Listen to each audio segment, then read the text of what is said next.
And I hope everyone's having hope everyone's having a wonderful Thursday. Football's back as right now as we're sitting here in this pyramid-shaped Google or Skype call.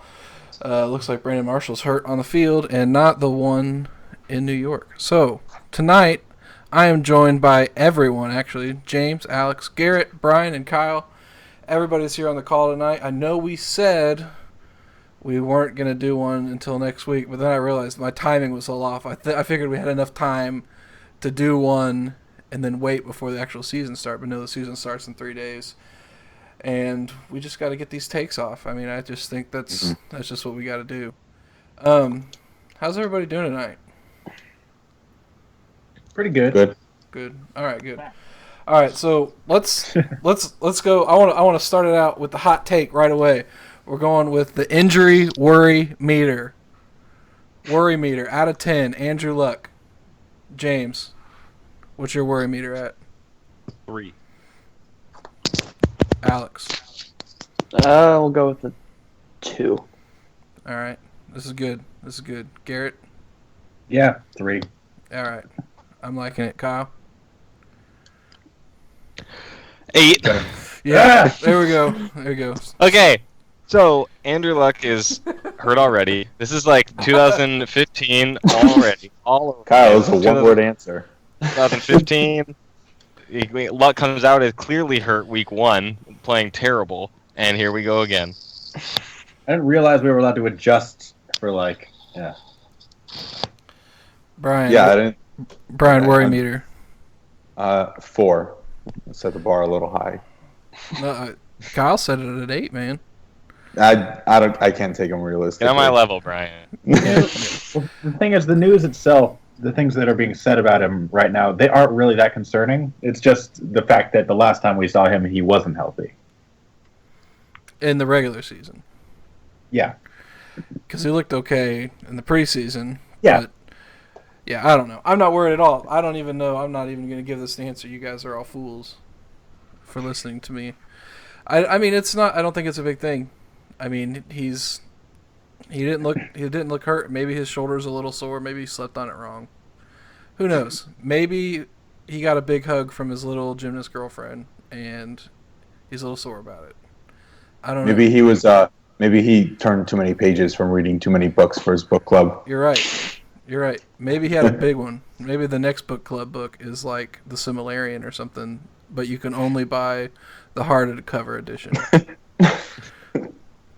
So I don't know, but I do think it's worth talking about what Carroll I don't know if reported is the right word today, and kind of contrast it with what some of the beat report guys are saying. Will Carroll tweeted out today that somebody has told him, it sounds like, that Luck has some fraying of the labrum in the shoulder, which he, based on his tweets, sounds like it could be something that he just plays through and doesn't really affect him, but could have some long-term detrimental effects. Possibly, it just kind of depends. It could heal on its own. It was super vague, so it's one of those things you really have no idea what that means, or if it's even a report you want to give credit to. And then the beat guys sounds like they're just saying it's precautionary, like they just want him to be on a pitch count because he was hurt last year, and I don't know. So I mean, maybe there's some truth to both of those put together. I'm not really worried about him, but at the same time, anytime that Lux shows up on an injury report, I mean, I don't know that it's something that I'm going to look at and just be like, oh, everything's fine either, because the Colts and their injury reporting history is sketchy at best, and their treatment of injuries is even worse. So I honestly just, I mean, I'm not worried about it, but at the same time, if something pops up later in the year, is anybody really going to be surprised? No, I mean, the injuries he dealt with last year, remember, were reported as being like someone who was in a ridiculous car crash, like lacerated kidney, separated shoulder, like cracked rib, right? Cracked rib, yeah. I mean, things that, I mean, they can heal quickly, but are you fully recovered 9 months down the road? Maybe not. I mean, I don't know. Maybe I have not a doctor. I have an alternative theory to this. Maybe Pagano's just trying to do what good coaches do, like Belichick, and just put the best player on the injury report every week. No, I don't think he's that smart. He's not. I don't think he's that strategic, man. Remember, he's not. He doesn't think at that high a level because remember last year when they sent 9 guys to the sideline. So We've seen what they do when they try to be smart. Yeah, when they try to be smart. Well, we get laughed at forever. So I don't know. So I mean, I guess tonight's episode was really to just kind of be a little fun, do some over, some unders, some prop bets, and I think my favorite one that we're going to start out with is this comes from James. This is all in house. Everybody, sorry you didn't get a chance to submit your input. But where'd it go? I just had my whole list and it's gone. But while I'm looking that up, I guess we can do the easy one to start out with. Let's set an over/under of unprepared games. How many games? How many games? So down by at least 20. So down down 7 by- possession at the half. They're trailing. It's a 2-possession game entering the second half. I think that's fair. Yeah, I think that's fair. We're gonna Okay, well, I'm gonna set the over/under at 2.5 games. Oh, I'm taking over on that. taking mean, over. I know Way over. For one, definitely Pittsburgh on Thanksgiving. Oh my god. Yeah, right? Yeah. That's Yeah. just because I know that with the eyes of the nation upon them against superior team with a really good offense. Yep. Well, here's their schedule. Okay. Yep. Start the year off with 4 straight late afternoon games, which are supposed to be the big games, right? Unless they're West Coast, which one of them is. And then you've got London against Jaguars. That's definitely an unprepared game if I ever God. saw one. Oh yeah, they're getting killed. There's a Sunday night game at the Texans, which you don't really hate. Well, the last usually time. own. The last primetime they game they had against the Texans. Remember they scored they had 400 yards of offense in the first half, and they were up They're 17 20-0. unanswered, and then Houston tied the game. Yeah, and then Houston came back. But I mean, so I don't know if that was prepared, but Indianapolis always usually destroys Houston in prime time. Houston, I'm not too worried about just because we always own them. Afternoon game against the Packers, that's an unprepared game, definitely. Man. Yeah. Steelers, like you said, on Thanksgiving. Jets on Monday Night Football is another that could be national 3 game. in a row. I mean, you've got all these nationally covered games. They don't show up good on any nationally covered games. I don't care who they play. That was going to be my answer. Is they play 3 primetime games, so I'm definitely taking the over. Do you know what we need to beat Green Bay this year? Divine blessing. I was going to say Chuck If you say Pagano. Chuck Strong. We need another Truck Stone game, guys. Oh, we do. We need it What if so what- bad.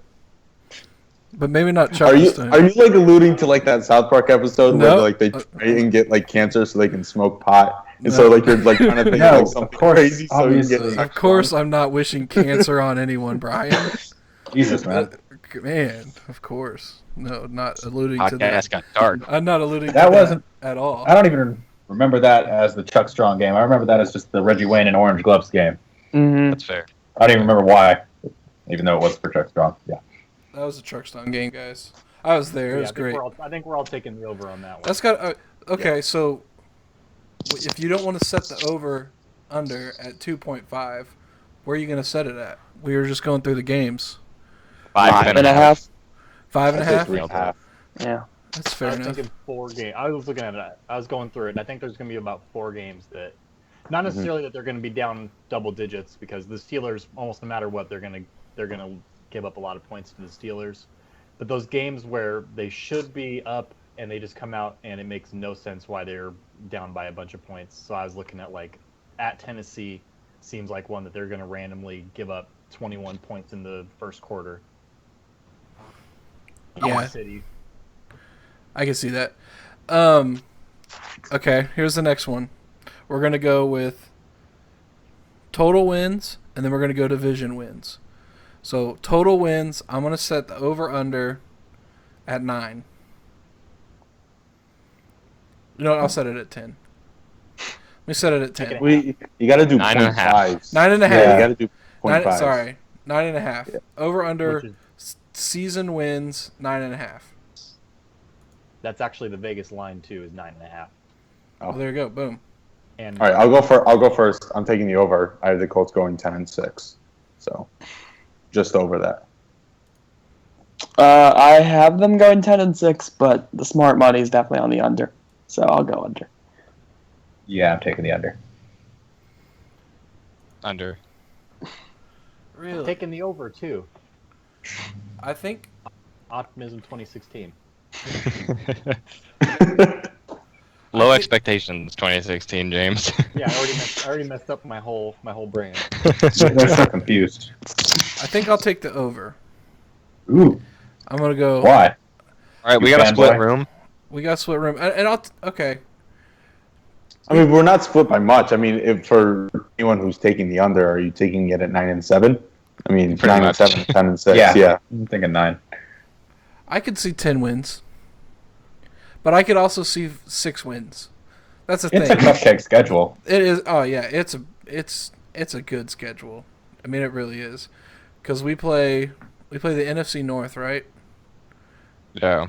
And then So the Packers and everybody else. Yeah, the Packers, and then the Vikings defense, and that's it. I low-key, I think that NFC North is pretty good, and then the other ones, the AFC West. Yes, and Okay. so I mean, Kansas City will probably be a good game because their defense is good and their quarterback Alex is underrated in my opinion, and Broncos defense is really good. The Raiders game will be interesting because it's like Christmas Eve, and so that's probably another unprepared game there too. Christmas Eve in California. Just anything with a notable date attached to it. Yeah. Notable date, notable time. Notable team. Some astrology thing goes on. I don't know. So the only games that they're winning this year are the Jaguars at 1 o'clock that are not that are blacked out. That I gotta find on like some obscure stream from Reddit or something. I mean, honestly, okay. Let's finish this conversation. AFC South wins 3.5. Over. I think we're all at 4. Okay, so I'm taking the under here. Split. Oh. You're taking the under?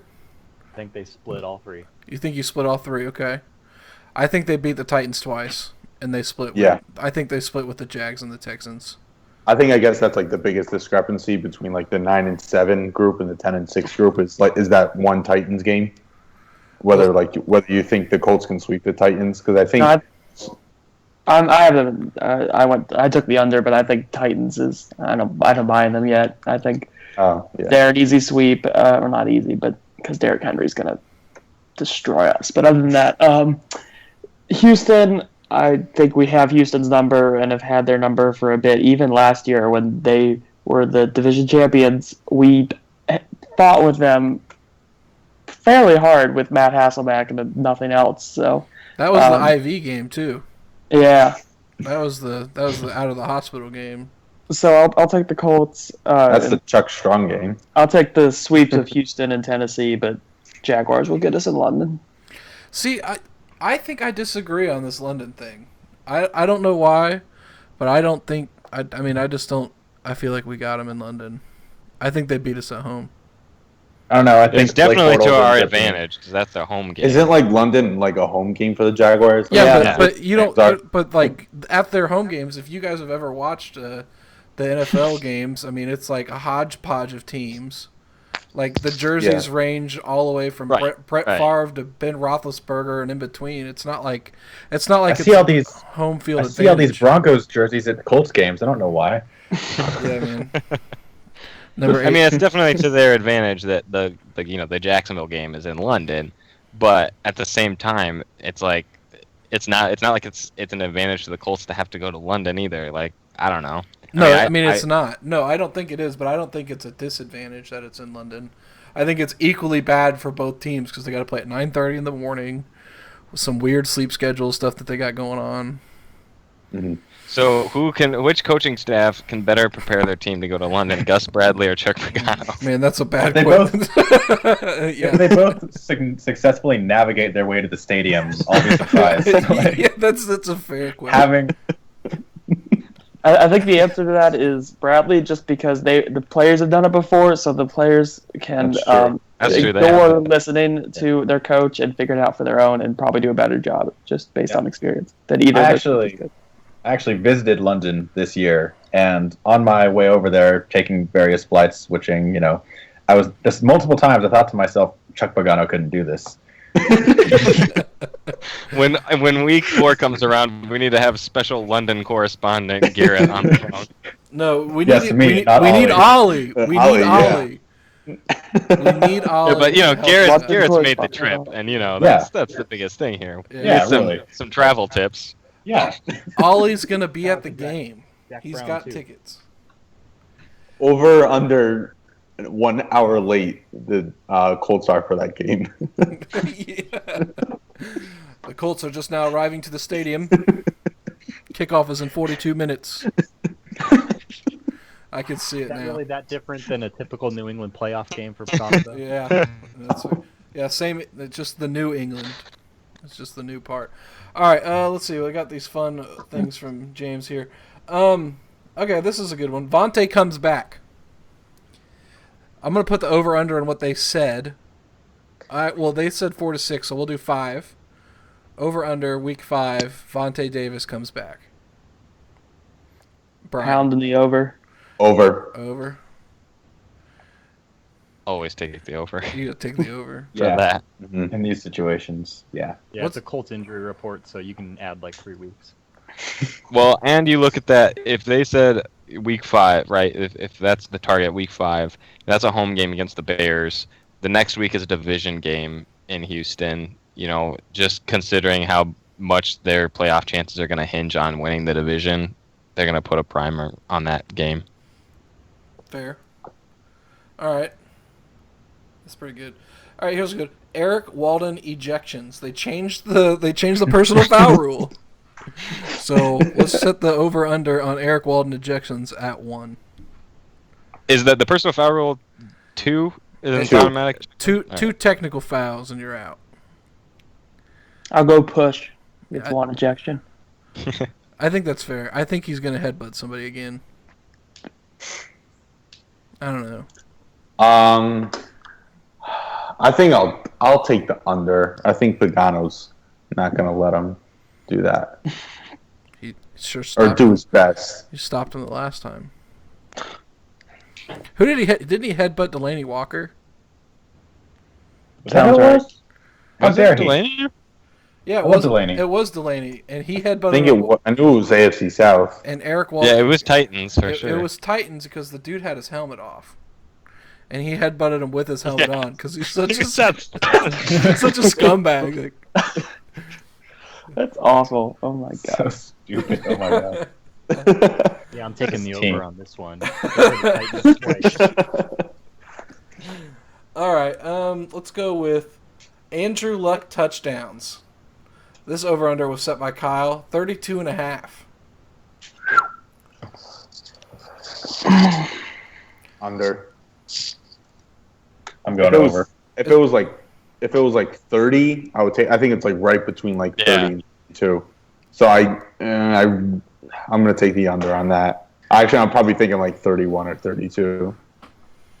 I'll go slight under just because other than that really awesome 2014 season, he never got past 25 touchdowns. So I realize those were the first 2 years of his career, but let's see if he can get that in the new offense and with some new people around him. I have a really hard time with this one. I mean, that's why I set it at 32.5 because that's kind of right where I think he'll be in that area. But I'm going to go over because I think the defense is going to be awful, and so they're going to be throwing it all. So I don't think Luck's interceptions are really going to come down much. If they're not, they're going to score a certain amount. Throwing it. They're going to score a certain amount, and they're not going to run for those touchdowns. That's the way I'm looking at it. So I'm going with the under because, the luxury of having Ahmad Bradshaw, who was a great goal line receiving back. I don't know. I don't really think Josh Ferguson's going to duplicate that success that he had. What? It's not, obviously, it's nothing terrible where we're talking about, our quarterback maybe getting 30 touchdowns. We know his floor is somewhere in the mid-20s at worst, but 32. I mean, that's more than 2 a game. I'm going over. I'm going to go back to my 2015 projection. 5,500. 12,000 yards and 60 touchdowns. Touchdowns. That was my 2015 prediction. I'm gonna go in between. My 2015 expectation was seriously probably like 5,200 yards and like 47 touchdowns. Yeah, please don't pull up my tweets from this time last year. They'll be brought up some point. But I mean, I could easily. This team's defense is garbage. This team's running game is awful. And you want to talk about the loss of Ahmad Bradshaw, but we got Moncrief. Yeah, you got Moncrief. Maybe an increased role for Dorsett. Hopefully, Dwayne Allen, a usable Dwayne Allen. Like Dwayne, even if he doesn't get to 600 yards, he should get 10 touchdowns. He should, is what I'm saying. Yeah. Boom. Next question. Over under Dwayne Allen touchdowns 8.5. Let me jump in here with his touchdowns. So I'm taking the under, and I'm going to go real football talk for a moment. I'm very concerned about this 2 tight end set stuff, and my concern is the Colts are going to go all in on running game and multiple tight ends because they know the defense is bad, so they're thinking they can control the clock and use their defense that way, which is going to be a huge mistake, and they're going to eventually have, at the end of the game, do the Colts thing where they eventually are down by 2 touchdowns and have to come back and then start passing. But no way the Colts offensive coordinator would not utilize the strengths of this team. I don't know now. That is such a Pagano move, though. That's James, never you nailed happened. it in terms of wanting to control the clock. It's like, they'll get to the second half and they'll be down 14 and they'll panic and start throwing it anyway. So I do think they'll start the year like that, though, for sure. Like the first couple games are definitely going to look like that, and it's going to be. Wasn't it 2014 when they did that, and then they would they decided this is a terrible idea. We should start passing the ball, and then luck went off. Yep. Well, that's about when they were. That's when they were finishing off their last hopes for T-Rich, partially. Yeah. I remember that they played Philadelphia week 2, and they went into they had this whole unbalanced line thing that was like a big deal, and they ran all over Philadelphia and then lost. And that was definitely defensive holding without question. It was blatant pass interference on field. Despite what Jimmy Kempski tried to tell me. I know. I was pissed about that. Yeah, I'm concerned about the amount of snaps Jack Doyle is going to have within the first quarter of the season. Are you talking bad about J-Dog with 2 G's, 82? I don't know if this is like a hot take or something, but like Jack Doyle is probably going to get so many snaps. There's going to be like fantasy buzz about him because people are like, "Oh, he's playing." You need a tight end too, Jack Doyle. I think if we get to that point, someone's going to be like, "You need Eric Swoop in your dynasty league." As someone who's rostered Eric Swope in a dynasty league before, it's such a bad call. There are multiple people, not multiple, but there's definitely somebody rostering him right now in the dynasty league. I'm in with Alex. They were talking about him. What's the Sigmund Bloom's podcast? Audible. The Audible. They were talking about it. They were talking about Swoop on the Audible. They seriously brought up the fact that he was an ex-basketball player as like a reason. I'm not kidding about this. Go look up like their AFC South preview episodes or something. Speaking of ex-basketball players, people talk lots of crap about the Colts offensive line, but we're not starting a former basketball first-year NFL player, first year playing football at left tackle like the Seattle Seahawks are. Tom Cable, everyone. Their left tackle is either Bradley Sowell, cringe, or a guy who played basketball, and this is his first year playing football, and he's their left tackle. Well, yeah, it sounds terrible, but we got to remember, Raven Clark's going to be starting in like 3 weeks. So. No, he's not. Joe Haig's healthy, man. Oh, here. Okay, this is a good one. This is a good one. This is. Are we just gonna skip over that Dwayne Allen? We're gonna skip it. Yeah, it's gone. Okay. I don't want to talk about it because it's probably not going to be that. He's probably going to get hurt in this first game. No, I said 10. He's not going to get 10. I'm just saying, if I was running the team, he would get 10. Yes. The only way he's getting that over is if the question was how many games he's going to miss. Ouch. I mean, it's fair. It's fair. How many times are we going to hear about him doing yoga this year? Over under 7. Don't answer that. Next question. Let's go. I want to go with T.Y. Hilton yards, and we didn't talk about this, but I'm going to go with his yards from last year, which is like 1,350. Oof. Was that the? I didn't know you had that many. Yeah, he did. I thought it was like 1,100. I'm pretty sure it was 1,350. 13. Well, I think he's going over. That was the year before, wasn't it? I'm looking it up. I think I'm pretty sure last year. He only had like 69 catches last year or something like that. You guys are ruining my whole game here. I thought it was like 11. It was 1,100. Okay, so let's go with 1,200 yards. T.Y. Hilton, over under. Over. Yeah. Over. I'm gonna go push. I think Moncrief pushes to right around the same number, and I don't know that between the two of them, they get more than 2,500. That so I don't know. I think it's gonna be really close to that. He might be a little bit over, but I wouldn't push it back up to like the 1,350 range where he was the year before. I wouldn't say it's not going to be crazy, but I can't see. I mean, he's just has such a history at this point. Mm-hmm. Yeah, man, he's averaging 15 yards a catch in the NFL for his whole career, 4,413 yards in 4 years. 24 touchdowns. That's another thing. He's not very high volume on touchdowns. Last year he had 5. Would you guys say over under on 5? Over. Yeah. Okay. But I mean, most of those touchdowns are like breakaway runs, YOLO balls. But he's just. I mean, Luck just loves him. I mean, he's gonna get enough touches with Luck healthy that he'll score. That was the only thing. I mean, last year, obviously, no Luck, not nearly as many scoring opportunities. Same thing with that 2013 when he only had 5, and that was the only year he had under like 16 yards per catch too. I mean, he's like with Luck healthy, he's gonna get plenty of opportunities. Okay. So you guys are saying Moncrief in the 1,100 yards range? Or was you a little more than that? Let's do that as the over-under. Moncrief, 1,100 yards. I'll take the over. I'll take the over. I'll put him at at 12. too. All right. Let's go. I hope so. I'm gonna set his TD over-under here, and it's gonna be wild. Let's go with 8. Oh, wait, Moncrief touchdowns? Moncrief touchdowns. 8. Over. He had like 5 in like the first 6 games last year. I'm taking way over. Yeah, I'm thinking at least he was on pace for 11. So I'd say I'm confident in double digits. All right. I better not see 30 Moncrief fades this season just because that one worked. One in New England. No, they can keep running that seam route up that he ran in the preseason though. Yeah, they can. He was. Which one was it? The one. Handed catch. He looked good on some of those, man. He looked good this preseason. I'm excited to see him. He was smoking people. Yeah. Well, and he was feeling it too. I mean, he caught that pass and it was just like he's gonna ball out. Dude, he does. Crap. What's that thing you do? It's like a front squat, except you stick your leg where lunges. He does lunges to celebrate. You can't pay me to do lunges. Yeah, you're right.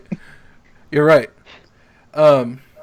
Over and under the number of Pagano-isms per press conference after a game.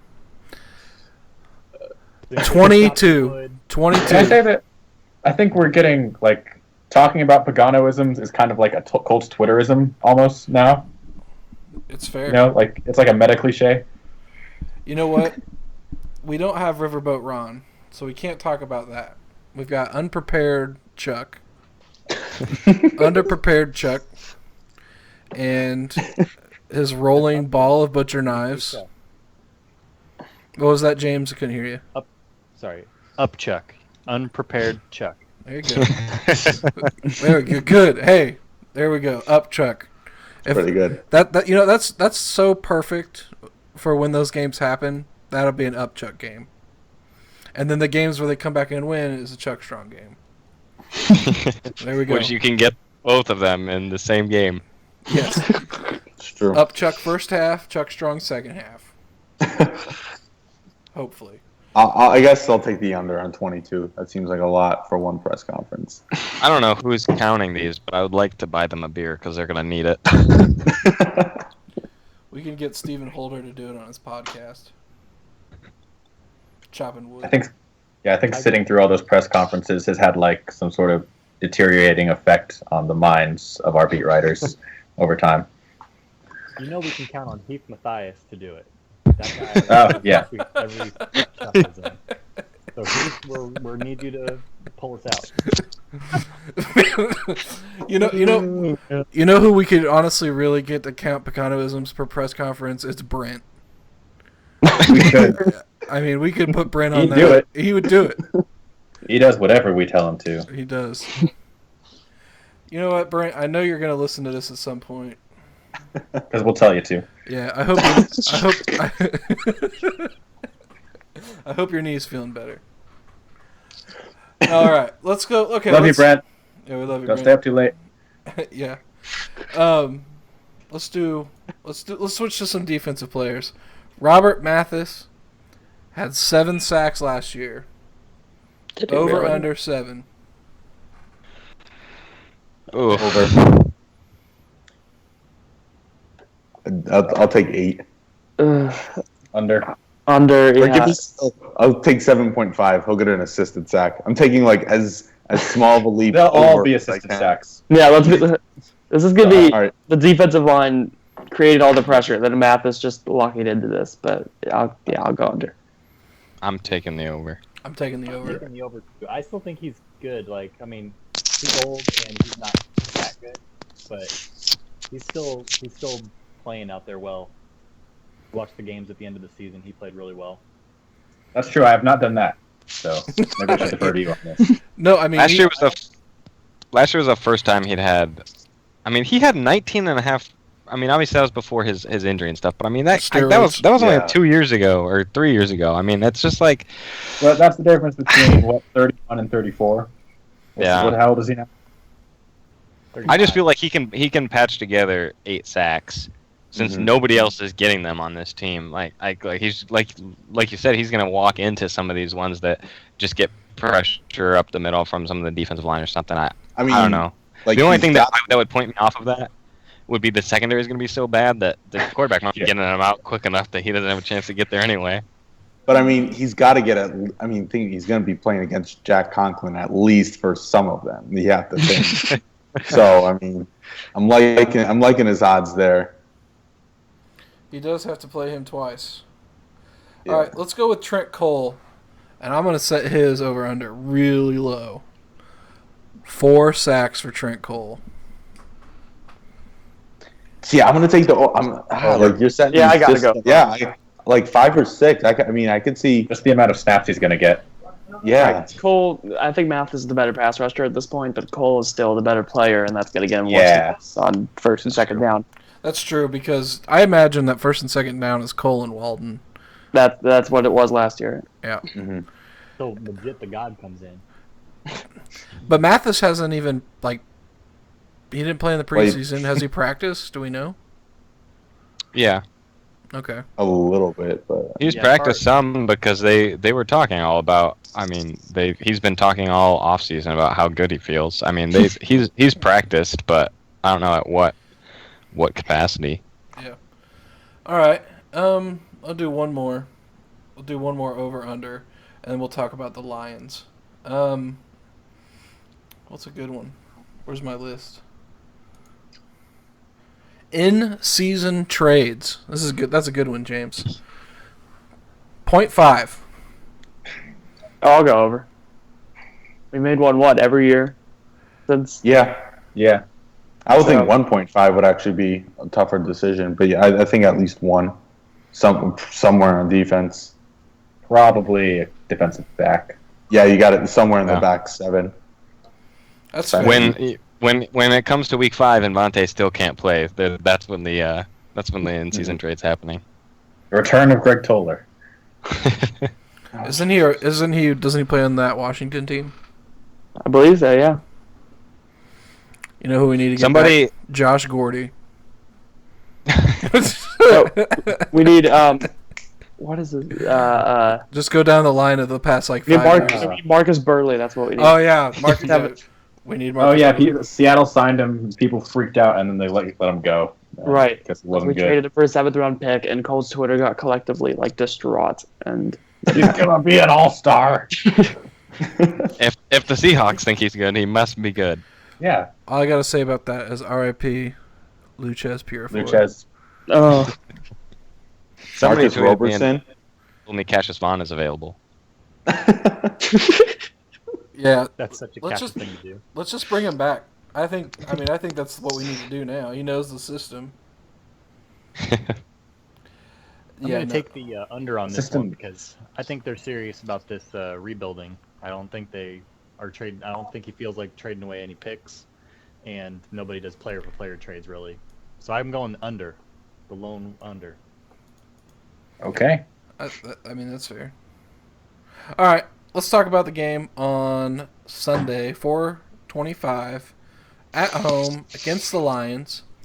Lions defense has Ziggy Ansah and Haloti Ngata and Darius Slay. And then DeAndre Levy, yeah. DeAndre Levy, and Stephen Tulloch's supposed to be back from an injury, but he's still in the league. That's amazing. So basically, DeAndre Levy and Darius Slay. Right. Yeah. So I think you guys are forgetting about Quandre Diggs. Better than Vontae Davis. Quandre Diggs. NFL 1000 better. Might as well throw Alex Carter, right, Garrett, from there. Oh yeah, I didn't. I thought he got cut. He got cut. Isn't he with Pittsburgh now? I don't remember. Still better than Vontae. Yeah, we're not going to get into the NFL 1000. It's just not the time for that. So we should do an NFL 1000 reaction podcast. A roast? The roast of NFL 1000. Okay. Yeah, we need, because the wide receiver one, I just don't even talk about the wide receiver because that was just the worst thing I've ever read in my life. When blocking is 20% of your grade for a wide receiver, you're doing it wrong. Whoever did it, who did Alex Kirby, right? Did he come up with that? Did he? Yeah. Oh my god, that's Middlecoff was running backs. Yeah. Yeah, that's what a middle school coach would value in his receivers. It's like that's what Chuck Pagano and Ryan Grigson do in their receivers. I don't know what you're talking about. That's I wish they did. None of our guys can block. What are you talking about? Except Creef. Moncrief can block. Except Creef. They were legitimately playing Hayward Bay over T.Y. Hilton in 2014. Oh, that's 2014 because he could block. That's two receivers set. Right. I'm telling you. I forgot about that. Yeah. I'm telling you, that's part of the Grigson grade. All right, so their defense versus our offense, I mean they've got a good corner and Darius Slay, but I just think that our speed, I don't think that they have the pass rush to maybe do it. I think Kelly, and I don't know if Kelly can handle Ngata yet. It'll be interesting to see who handles that interior. He's kind of washed now. Yeah, I mean he's all right. Yeah, he's still a beast. Okay. He just looked good in the other preseason game. Ziggy Ansah, though, who's playing? Good. He's good. So if we get Costanzo from the Philadelphia game versus Ansah, that might not be good. If we get an unhealthy Joe Wrights versus Ansah, that's probably not good either. But other than that, I feel like we can keep up with them offensively compared to their defense. Now, when it comes to their offense versus our defense, and our Amir Abdullah, Theo Riddick, those guys against our linebackers, I don't know how we're going to tackle anybody on that offense. It's gonna, Yes. If they're in space, we're done.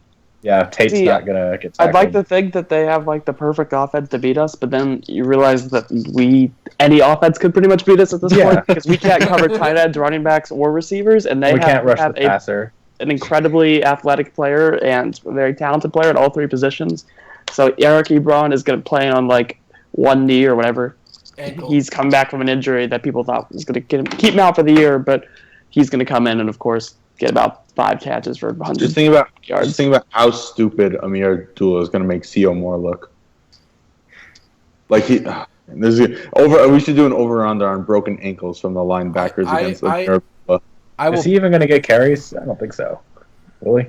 Amir Abdullah is going to get They're just going to let Stafford throw because I think that they realize that as bad as it is, the strength of this defense is stopping the run, and that's not even what we're good at. But they don't like running the ball. So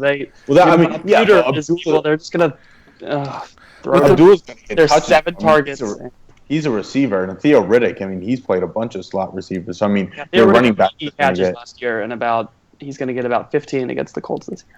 If they spread us out with our corner situation, our really bad linebacker situation, we can't play in space is the main thing. If they try to pass against us in like single back or I formation, we got a chance. If they go 4 wide, 5 wide, it's over. That's the Jim Caldwell way, though. Oh, here we go. Over under Admiral Akbar sightings 6. It's a trap. What? Jim Caldwell looks like Admiral Akbar. Oh, okay. Oh, I didn't get that. You should. You go look at it. You'll laugh. It's not. I can see it now. You can see it. It's a trap. All right. This kind of game, there's no reason on earth they should win. So this is the kind of game that Pagano gets them somehow hyped up, and they come out and limit them to like 24 points and score 27. It is the Lions. Let's not get crazy. Yeah, it is the Lions. About Matt Stafford, and I like Marvin Jones and Golden Tate, but they're not world beaters. I don't know. They don't have to be world beaters. They're not going up against the world. They're going up against the Colts. We like all these skill position players, but the guy delivering the ball I'm still not sold on him. And this isn't that 12-4 Lions squad from a couple years. Yeah, no, I don't think Marvin Jones is just kind of over. I mean, Lions always have a receiver or the Bengals, excuse me. So I don't think he's actually that good. Anquan Bolden's going to have 3 touchdowns in this game. Oh, I forgot he's on this team now. 3 catches for 3 touchdowns. Yep. 3 catches, 7 yards, 3 touchdowns. But Taylor Decker is going to get the start at left tackle, so maybe this is where 2 of Mathis's 7 sacks can come from. Well, their interior line is like Laken Tomlinson played really bad last year. Don't they have Larry Warford? Yeah, Warford. He hasn't played that well. Their O-line kind of a mess. He was really good as a rookie. Like he was great. He was awesome. He was awesome as a rookie. And then he's gone down. And isn't there center Travis Swanson from Arkansas? You guys don't trust the offensive prowess mind of their offensive coordinator, Jim Bob Cooter? You guys think that Jim Bob Cooter can out-strategize Chuck Pagano? You gotta say his full name whenever you talk about him, too. Jim Bob Cooter is like the handyman who I sometimes like invite inside to play Madden. That's not like what? You guys play? Oh, yeah, sorry. Never heard that one. That's a really specific reference. My bad. Yeah, never mind. Is that what the kids are? I don't know what just happened there. You got Jim Bob Cooter coming into your house, going to play a little Madden. Yeah, why not? What happens next? No, we start drinking. But yeah, there we go. Well, do you have like any insight on how he plays Madden that he may use as a game plan against the Colts? He's really loud. All right. Setting aside bias, this just feels like the kind of game. There's no reason on earth they should win it. And I don't see that. I think they win this game. Yeah, it's a winnable game, but I don't think you look at it on paper and you go, "That's definitely a win." Right. That's what I'm saying. Well, it's because it's this team. It's possible that they should win it, but you can't look at this, add up how bad the defense is banged up and everything, and say, "Yeah, the Colts are going to win this." It just feels like one of those. I don't know, dude. We could put up like 35 plus. Lions are always a team that starts off really slow. I mean, the Lions started off 1-7 last year, and they've always seemed to be either they're always in a stretch, or always either in a winning stretch or a losing stretch. So if they start off like they did last year and having lost 7 of their first 8, I mean that's a good way to find them. Of course, the Colts have lost the first 2 regular season weeks for the past 2 years. So. And I know this is not the Buffalo game from last year when we were favored. Similar spread. It's a completely different circumstances, even though they're both on the road against similarly teams that did pretty similar from the year previous. But this Detroit team is incredibly beatable. It just happens that they have really good players in positions that we are not in a position to cover. And I think one thing... What the hell? I tried to mute before I sneezed, but I didn't get the chance to. thought that was the abominable snowman or something. Now, I know this is something James wanted to talk about. Like, what's one thing that you want to see out of this game? For me, the one thing I thought about a lot. One thing I want to see out of this game is, do they establish an offensive identity? I want to see what the plan is for the regular season, and I know it could be different because of you're going to come out differently against different teams. But are we still going to see those two? Are we going to see the heavy sets? Are we going to see them spread the field? Like they need to do something, because in the first few games in the last few years, their offensive identity was never established, and that might be a Pep Hamilton thing, that might be a Chuck Pagano thing, I don't know. But like that's something that we need to start establishing now in this first game. I want to see some consistency in play calling, personnel sets. I mean, I just want to see what it starts to look like, and it's got to happen early. They need to figure it out early, as opposed to like the last few years where it's taken them quite a while.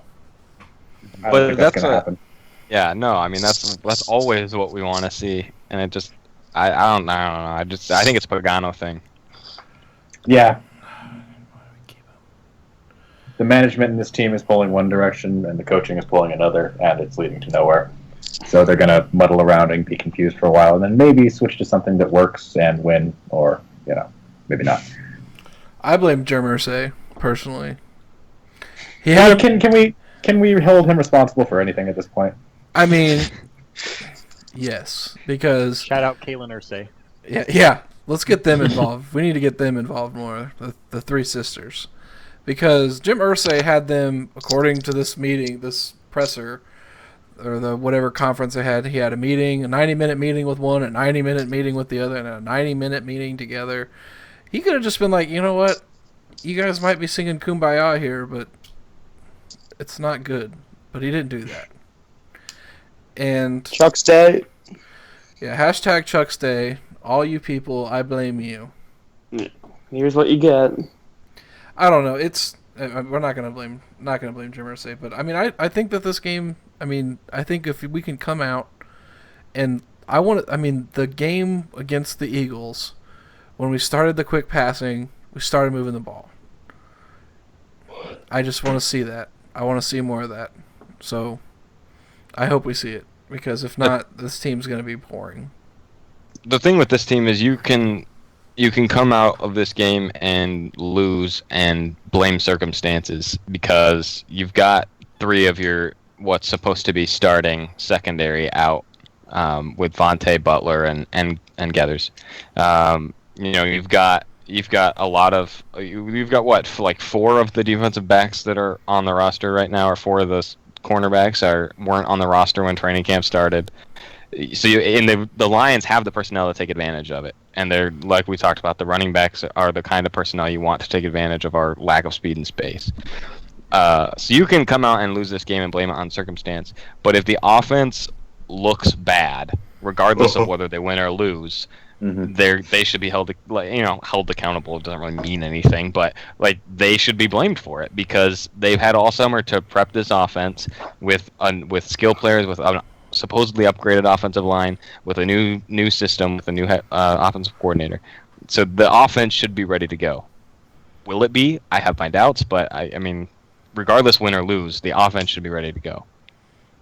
No, I agree. I mean, it's a whole off season to do a new offensive system, even with a bunch of new offensive coaches, is enough time. And not to mention that they were slowly transitioning to some chud stuff in the last 8 games last year. I don't know. James, what's one thing you want to see out of this game? I just really would like to see 1 to 2 rookies show up and play well. Even more than I was telling you guys in the messages, even more than an actual win. What I'd really like for the next few games is just to see some bright spots as far as young talent goes. And I think the most obvious candidate is going to be TJ Green, so I really want to see him play well. I totally agree. We're all loving him and jumping on the TJ train. I mean, he's the guy who's going to stop that speed from their running backs. Like, if there's one player on the defense that can help us with these running backs, it's TJ Green. Mm-hmm.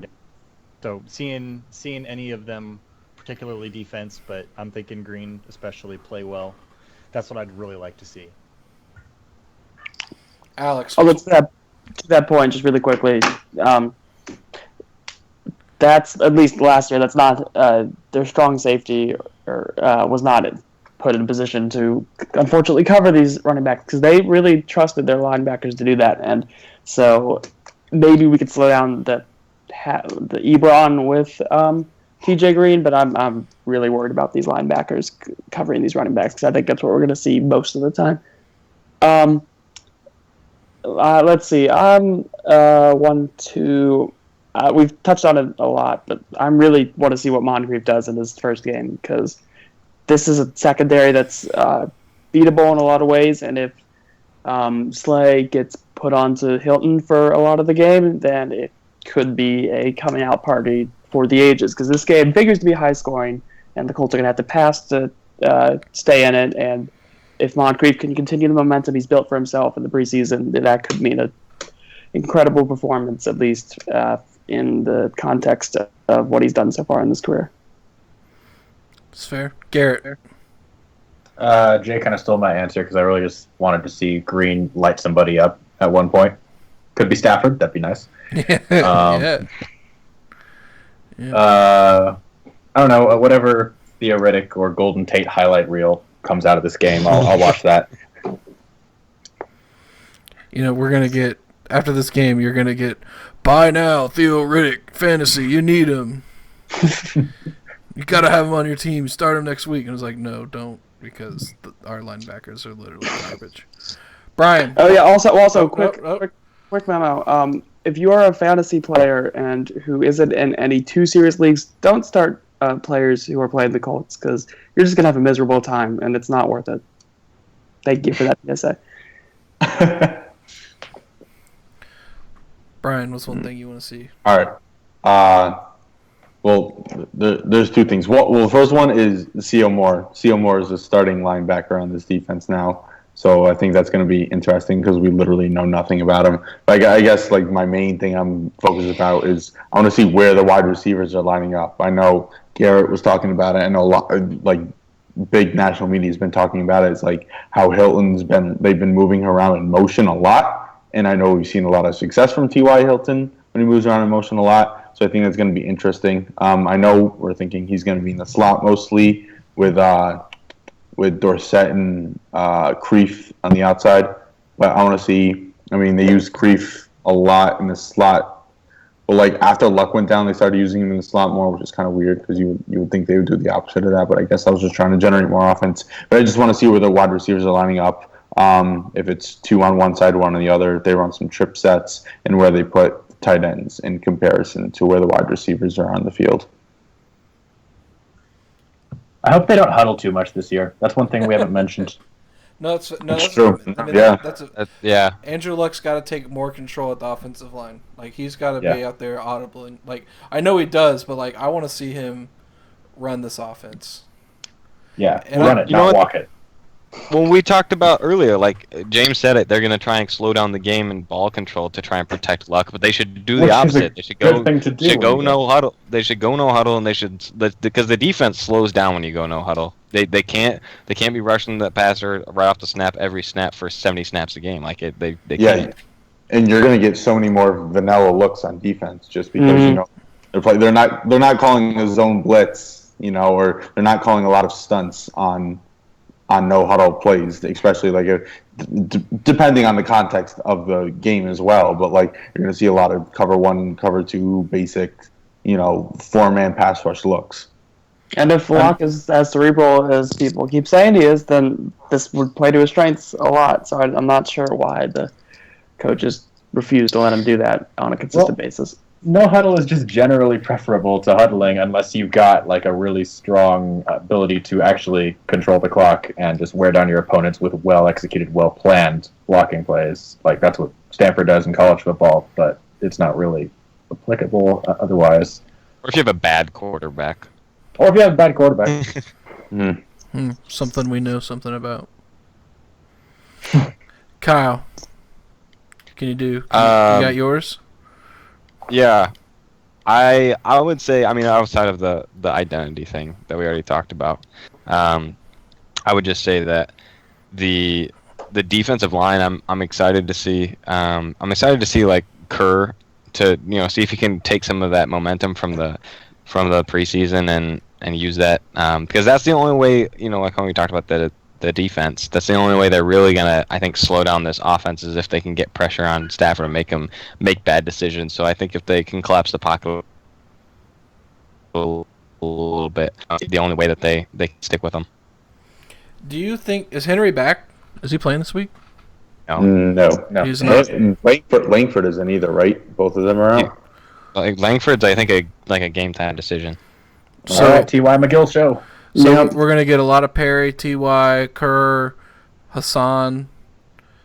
Yeah. Wait, so if Langford doesn't play, though, that's a problem, though, because they based on what we saw in the preseason, McGill and Perry are playing the same position, and that leaves no established player to play that 5-tech spot. So they don't have anybody at 5-tech if Langford doesn't play. Like I don't know, interesting. Kerr and Hassan. I guess out. I forget where Kerr's played this preseason. Whether it's been 3 or 5, but he's I think 3, probably the most qualified to do that. And Hassan hasn't been exceptional at all this preseason. He's going to have to play a lot of snaps. So we love our defensive line, but again, when you take away the top 2 players from it, things get a little dicey. Yeah, and that'll be interesting because Hassan in college played like 40% of snaps, something like that. Like Hassan was one of the problems with him is he didn't really have the motor to play a lot, and he didn't. And I don't wonder how he's been doing with that in the preseason and so far in training camp, but we'll see how he can do that in his rookie year. True. I think on Sunday they should run 4-3 with Akeem Ayers, season savior Akeem Ayers, playing that third linebacker role. I agree. I'm in. What else are they going to do? I am tired of people tweeting at me saying we should run a 4-3, but that's probably the right idea in this scenario. If you don't have any 5-techs. Right. In semantics, we play more of a 4-man front. Anyways. The defense is not, it's never really been a 3-4 or a 4-3 in any defense, and even, especially today, it's in today's NFL. Nickel packages and just different fronts. Like, the Colts, I'm pretty sure, I don't have the stats to back this up, but compared to the rest of the league, I think they run less nickel than a lot of teams, but still, it's like 40% of your snaps, and that is... And those are to combat passing looks that you're going to see a lot. So that, and the most important part is that the Colts don't have 3 off-ball linebackers to play on one play. Are you going to put Yeah, they did. You could maybe make the case they did when they had Jarrell, but R.I.P. Jarrell or when Clayton was healthy, Clayton Gathers was healthy. I mean, okay, this is a tangent, and I don't really want to get on this too much, but hypothetically, the Colts could run out a package in that type of 3 linebacker, 4-man front look of Adams and T.J. Green at safety, then Gathers as that weak side linebacker with DeQuell and C.O. Moore, Akeem Ayers as the linebacker. I don't know. That's something to keep in mind. No, let's not do that. All right, so... New segment here. I stole that from Pardon My Take. I'm sorry. I shouldn't do that. Let's. We watched a lot of college football this last weekend. Who was your favorite player to watch last weekend in college football? I am going to go. I'll start because I don't want anyone else to take this guy. The defensive tackle from Houston, true freshman, who could start. Who could start for almost any NFL 20 teams. 20 teams in the NFL. Oliver is his last name. What a beast. Vernon Oliver, right? I believe. Ed Oliver, yeah. Yeah, insane. That was the most dominant performance I've ever seen from a freshman. It was crazy. It was crazy. Okay, who's next? Who wants to go next? Who do you got? Well, don't call. I haven't watched a second of college football yet this year, so I was stupid busy Saturday. So don't pick me. So you're fired. Garrett. Obviously, I watched Christian McCaffrey, but everyone knows about him. So I'll say Lamar Jackson, who kind of burst onto the scene with his 8-touchdown performance on Saturday, but I've known about him since he was a freshman last year, and he just made a couple throws when I saw him. I thought, okay, this guy can be an actual prospect. So I'm hoping that he will continue this positive trend and grow into like a first-round caliber prospect. That's fair. Alex, who you got? I'll cheat and go with a trio, of course, from Ohio State. Michael Jordan, great name, true freshman, left guard, soon to be left tackle. He looked good. He's really good. Then on is he number 3? No. Then H-back, Curtis Samuel, the H-back in the Ohio State offense is this wide receiver running back mix that it's the Percy Harvin position. It's from last year, the Braxton Miller position. Anyway, Curtis Samuel came in as a running back and is an exceptional route runner. And so I don't know what you do with him in the NFL, but he's the type of guy who can play kind of like Percy Harvin, can play running back and then also give legit running or receiver snaps.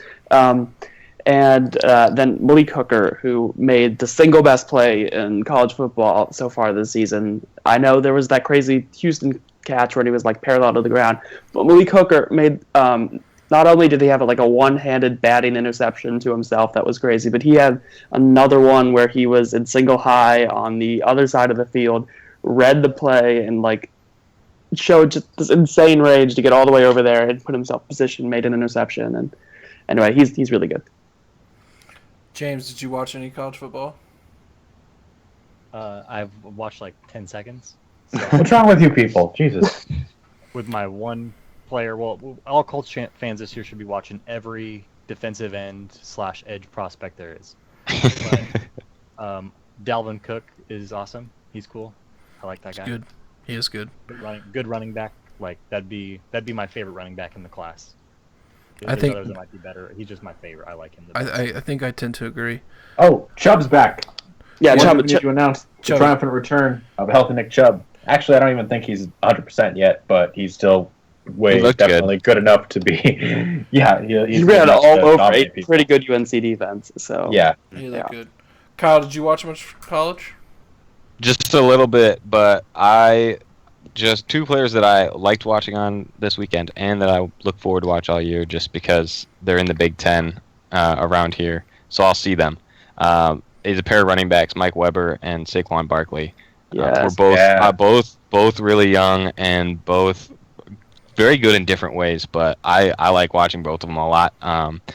Weber is from Michigan, and so I interviewed him once, and he's this really quiet kid, but he was in high school, so it was not a big deal, but it was one of those things that getting to see him now and actually getting to watch him play at a high level is really cool. But Saquon Barkley, I loved watching last year, and he looked good again this weekend. He's good. What's your team, Kyle?